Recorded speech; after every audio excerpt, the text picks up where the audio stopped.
The road to World War II didn't begin with tanks, it began with nations breaking from the inside. In 1920, the world stood on a tightrope stretched between hope and disaster. The First World War had ended only 2 years earlier, leaving more than 16 million dead and entire empires, the German Empire, the Austro-Hungarian Empire, the Russian Empire, and the Ottoman Empire, wiped from the map. Borders were redrawn, monarchs were overthrown, currencies collapsed, and entire societies struggled to understand what the bloodshed had actually achieved. Many believed the worst was behind them. They were wrong. The 1920s opened with promises of peace, but also deep wounds no treaty could heal. The Versailles Treaty aimed to create order, but instead created resentment. German citizens saw their once great empire turned into a fragile republic burdened with impossible reparations.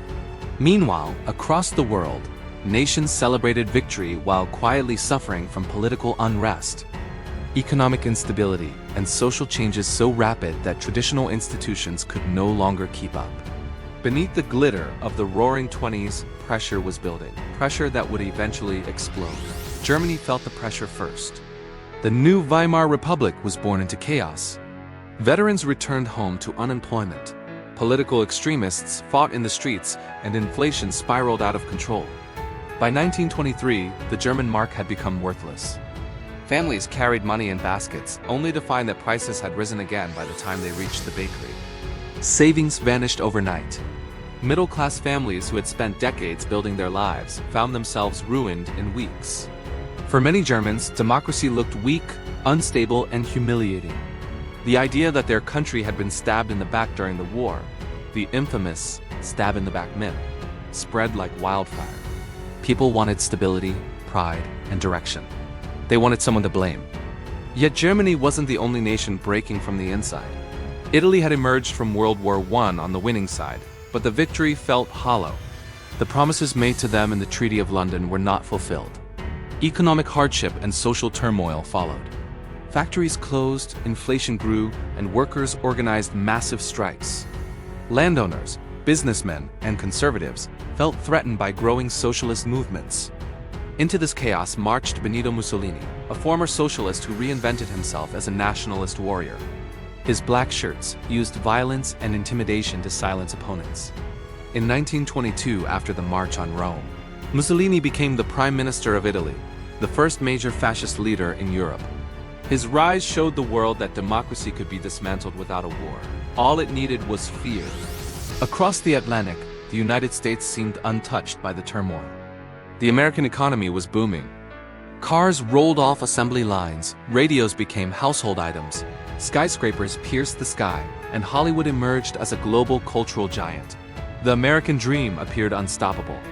But beneath the prosperity were cracks. Stock market speculation soared to dangerous levels. Banks issued risky loans, and the gap between the rich and poor widened. The belief that the good times would never end created an economic bubble so large that when it burst, it would bring the entire world crashing down. Europe itself was a continent in transition. The old monarchies had fallen, and new republics struggled to survive. Eastern Europe was a patchwork of new states: Poland, Czechoslovakia, Yugoslavia, each trying to define its identity while dealing with ethnic tensions, border disputes, and fragile economies. The Soviet Union, born from the ashes of the Russian Empire, was grappling with famine, civil war scars, and political purges as Lenin's Bolsheviks attempted to transform society through force. Stalin would soon rise to power, reshaping the USSR into a totalitarian machine. Though the world didn't know it yet, his rule would become one of the deadliest in human history. Japan, far from Europe, was also undergoing a dramatic transformation. The island nation was industrializing rapidly, adopting Western technologies while maintaining its imperial ambitions. Japan felt squeezed, limited by natural resources, and determined to expand its influence across East Asia. Its military grew stronger, and its government became increasingly dominated by nationalist and militarist voices. The seeds of future conflict in the Pacific were already planted long before the first bombs ever fell. Back in Europe, France and Britain emerged from World War I victorious but deeply wounded. Both had suffered enormous casualties. Both were burdened with debt. And both were determined to prevent another war. but their strategies differed. France sought security through strength, building alliances and demanding strict enforcement of German reparations. Britain, on the other hand, wanted reconciliation, believing that Europe could only stabilize if Germany recovered economically. These conflicting approaches weakened the Allied front and created space for future aggressors to exploit. As the 1920s progressed, the world experienced dramatic cultural and technological change. Women won the right to vote in many countries, cinema shaped global entertainment, and new forms of music like jazz symbolized a break from old traditions. The decade felt modern, fast, and full of possibility. But change also created anxiety. Many citizens felt unanchored in a world that was evolving too quickly. Extremist movements, communist, fascist, and nationalist, thrived by exploiting these fears. They offered simple answers to complex problems: a return to old values, the promise of national rebirth, and the identification of scapegoats. Then came 1929, the year everything collapsed.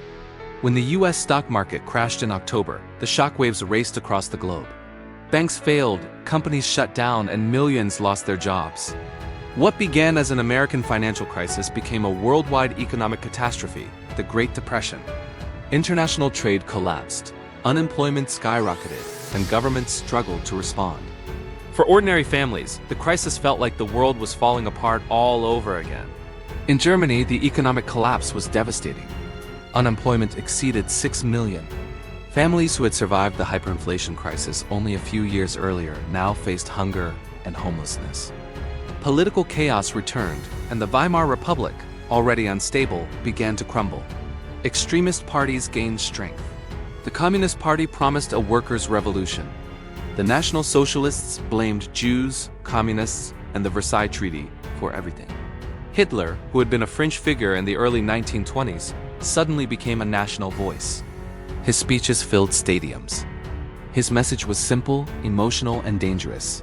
Germany had been betrayed, humiliated, and ruined, but it could rise again under his leadership. Meanwhile, Italy under Mussolini became more authoritarian. Freedom of speech was crushed, opponents were imprisoned or assassinated, and propaganda filled the streets. Mussolini promised Italians that a new Roman Empire would rise again. His ambitions grew and his military expanded. The world watched but said nothing. In East Asia, Japan faced its own economic crisis. The Depression devastated its economy, empowering military leaders who argued that Japan needed to seize land and resources to survive. In 1931, without approval from the civilian government, the Japanese army invaded Manchuria. It was the first major act of international aggression since World War I, and the world failed to stop it. The League of Nations condemned the invasion but took no action. Japan simply withdrew from the League, proving that global institutions were powerless. The message to future aggressors was clear: you can break the peace and get away with it. By the early 1930s, the world stood on the edge of a new storm. Dictators rose, democracies weakened. Economies crumbled, international alliances fractured. The first sparks of the next global conflict were already lit. And in Germany, a man who once sat in a prison cell writing his political manifesto was preparing to step into power. And the decisions made in those final years of the Weimar Republic would forever change the course of history. As Germany slipped deeper into crisis, 1933 became the turning point. The Weimar Republic, exhausted by economic collapse, political violence, and endless elections, was collapsing under its own weight. Many Germans no longer believed democracy could solve their problems. They wanted order, strength, and stability. And Hitler positioned himself as the only man who could deliver it. Behind closed doors, conservative politicians who believed they could control him struck a fatal deal. On January 30th, 1933, President Paul von Hindenburg appointed Adolf Hitler as Chancellor of Germany. The decision would reshape the world. What seemed like a compromise solution became the beginning of a dictatorship. Within weeks, Hitler moved with cold precision. In February, the Reichstag, Germany's parliament building, went up in flames. The fire's origins remained debated, but Hitler used it instantly. He claimed Germany was under attack from communists and demanded emergency powers to protect the nation. Civil liberties were suspended, newspapers censored, political opponents arrested. A climate of fear swept the streets. Soon after, the Enabling Act passed, giving Hitler the authority to rule without parliament. The Republic died quietly, replaced by a one-party state. The transformation was rapid. Trade unions were dissolved and replaced with Nazi-controlled organizations. All political parties except the Nazi Party were banned. The education system was reshaped to serve Nazi ideology. The Gestapo, the secret police, expanded nationwide. Propaganda Minister Joseph Goebbels flooded Germany with radio broadcasts, films, posters, and slogans designed to bind the population to Hitler's vision. The message was simple: Germany is rising again, and anyone who stands in the way is the enemy. While Germany moved toward dictatorship, the Soviet Union under Stalin was undergoing its own transformation, one marked by terror, industrialization, and mass death. Stalin believed the USSR had to modernize rapidly to survive in a hostile world. He launched a series of 5-year plans, forcing millions into factories, mines, and construction projects. Cities expanded, steel production skyrocketed, and massive infrastructure projects reshaped the country. But the human cost was catastrophic. In the countryside, Stalin imposed collectivization, seizing land from peasants and merging farms into state-controlled collectives. Resistance was crushed brutally. Millions were deported to Siberian labor camps. Famine followed, especially in Ukraine, where the Holodomor took millions of lives. Stalin's paranoia grew, and waves of purges targeted military leaders, intellectuals, and anyone suspected of disloyalty. By the mid-1930s, the USSR had become a dictatorship of fear, held together by propaganda, surveillance, and sheer brutality. Europe watched Germany and the Soviet Union drift into totalitarianism, but reacted with hesitation. Britain and France were weary of conflict. Their populations had not forgotten the horrors of the First World War. Many believed peace could be preserved through diplomacy and compromise. This belief would soon be tested and shattered. Meanwhile, Japan continued its expansion in Asia. After seizing Manchuria in 1931, Japanese leadership embraced militarism even more aggressively. Officers believed Japan was destined to lead Asia, and that Western powers, especially the United States, were obstacles to their destiny. The Japanese military gained enormous political influence, often acting without civilian approval. By 1936, Japan formally allied with Germany in the Anti-Comintern Pact, positioning itself against the Soviet Union and signaling the emergence of a new bloc of aggressive powers. In Africa, Italy pursued its own imperial ambitions. Mussolini dreamed of resurrecting a modern Roman Empire, and in 1935 he ordered the invasion of Ethiopia.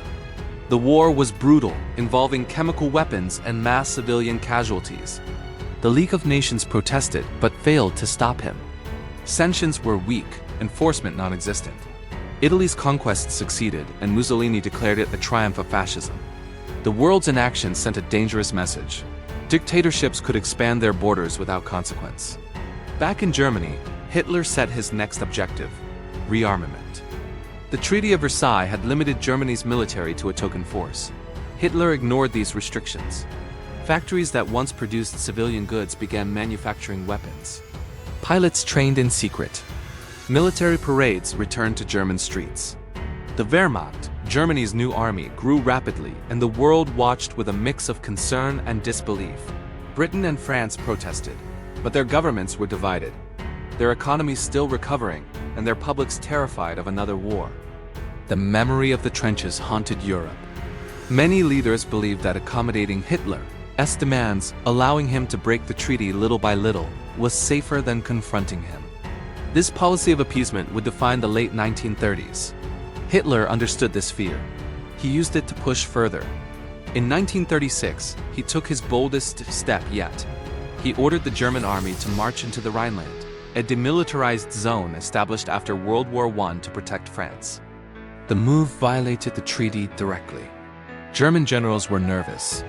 They knew France could crush them easily if it responded, but France did nothing.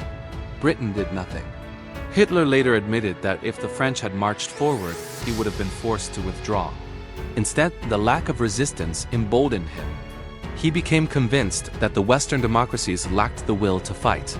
The same year, Spain fell into civil war. The conflict became a battlefield of ideologies. On one side stood the elected Republican government, supported by leftists, workers, and volunteers from around the world. On the other side stood General Francisco Franco, backed by conservatives, monarchists, and powerful military factions. Hitler and Mussolini saw Spain as an opportunity. They supplied Franco with weapons, aircraft, and troops. The infamous bombing of Guernica, carried out by the German Luftwaffe, shocked the world and inspired Picasso's famous painting.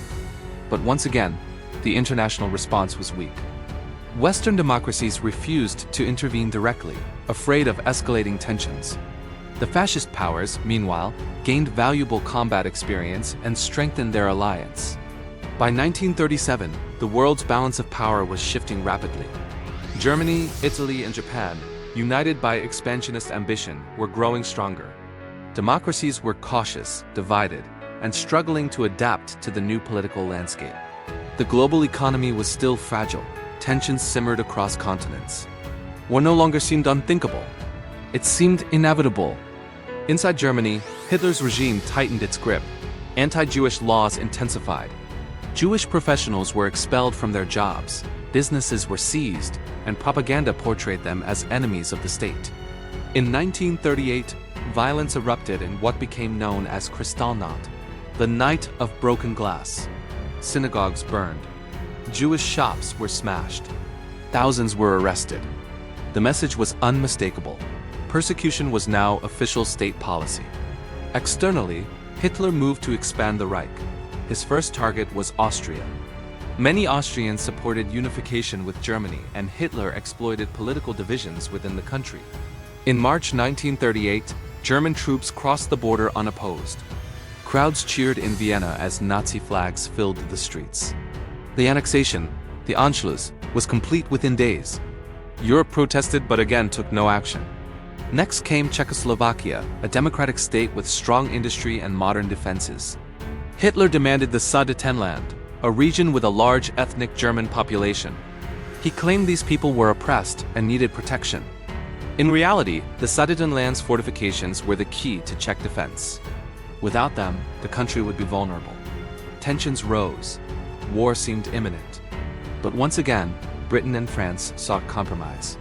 In September 1938, at the Munich Conference, they agreed to Hitler's demands in the hope of preserving peace. British Prime Minister Neville Chamberlain famously returned, declaring he had secured peace for our time. But the peace was an illusion.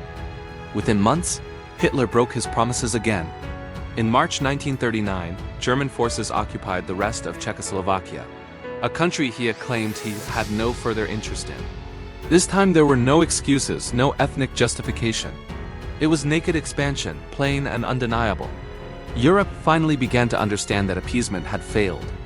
Meanwhile, in the East, Japan escalated its aggression in China. In 1937, full-scale war erupted. Cities like Shanghai and Nanjing witnessed horrific violence, including mass killings and atrocities. The conflict caused millions of deaths and drew international condemnation, yet no major power intervened. Japan expanded its control over large parts of China, confident that the world was too distracted or too fearful to stop them. By mid-1939, the global tension was at breaking point. Hitler had another target, Poland. But attacking Poland risked confrontation with the Soviet Union. The world expected Germany and the USSR to be mortal enemies. Instead, in a shocking twist, the two dictatorships signed the Molotov-Ribbentrop Pact, a non-aggression agreement that secretly divided Eastern Europe between them. Stalin would take the Baltic states and Eastern Poland. Hitler would take Western Poland and avoid a two-front war. The world was stunned. Two ideological enemies, Fascist Germany and Communist USSR, had become partners of convenience. Europe was now a powder keg waiting for a spark. Hitler had run out of peaceful expansions. His next move would plunge the world into the deadliest conflict in human history. Hitler's sights were now locked on Poland, and this time the world understood the stakes. The pattern had become impossible to ignore. Rearmament. The Rhineland, Austria, Czechoslovakia. Each conquest had been met with hesitation, negotiation, or silence. But Poland was different. Britain and France, humiliated by their earlier concessions, issued a clear guarantee. If Germany attacked Poland, they would declare war. It was a promise meant to deter Hitler. Instead, it accelerated his plans. Throughout the summer of 1939, diplomatic tensions surged. German propaganda escalated, claiming that ethnic Germans in Poland were being persecuted. These claims were fabricated, but Hitler used them to justify aggression. The Nazi leadership began preparing an elaborate pretext for invasion, the so-called Gleiwitz incident, where German operatives staged a fake Polish attack on a German radio station. It was a manufactured excuse, designed to create the illusion that Germany was responding, not initiating. On September 1, 1939, at dawn, the German military launched a full-scale assault on Poland. The world woke to the sound of bombs falling on Warsaw, tanks roaring across the countryside, and the Luftwaffe dominating the skies. The speed and power of the attack stunned observers. Germany's new strategy, Blitzkrieg, or lightning war, combined rapid armored thrusts, overwhelming air support, and coordinated infantry movements. Poland resisted bravely, but it was outmatched on every front. 2 days later, on September 3rd, Britain and France declared war on Germany. But despite their declarations, neither launched a significant offensive. This early period became known as the Phony War, a strange calm before the true storm. Meanwhile, Poland fought on alone. Then, on September 17th, the Soviet Union invaded from the east, implementing its secret agreement with Germany. Caught between two powerful armies, Poland collapsed within weeks. The country was divided, occupied, and brutalized. Hitler had conquered his next target, and the world was officially at war. The speed of Germany's victory shocked Europe, but the greater shock was still to come.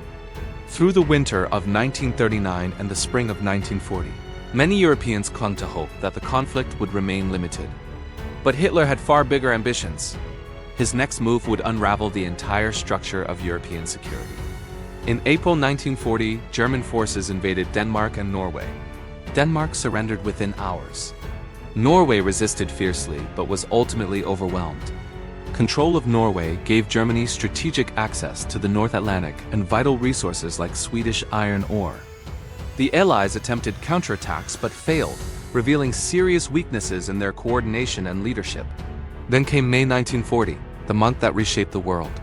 Without warning, Germany launched a massive offensive against Belgium, the Netherlands, Luxembourg, and France. The Allies expected a repeat of World War I's slow trench warfare. Instead, Hitler unleashed another lightning war. Tanks punched through the Ardennes forest, terrain the Allies believed was impassable and bypassed French defenses entirely. Within days, German forces reached the English Channel, splitting the Allied armies in two. The British Expeditionary Force and tens of thousands of French soldiers were trapped at Dunkirk. In one of the most unlikely evacuations in military history, hundreds of naval vessels and civilian boats sailed across the channel to rescue them. The miracle of Dunkirk saved over 300,000 troops, allowing Britain to continue the war even as France collapsed. In June, Paris fell. The French government surrendered soon after. Hitler visited the city and took a tour of key monuments at dawn, claiming symbolic victory over the nation that had once forced the Treaty of Versailles upon Germany. Most of France came under German occupation, while the rest formed a collaborationist regime in Vichy. Hitler now controlled Western Europe. Only one major power stood between him and total domination of the continent, the United Kingdom.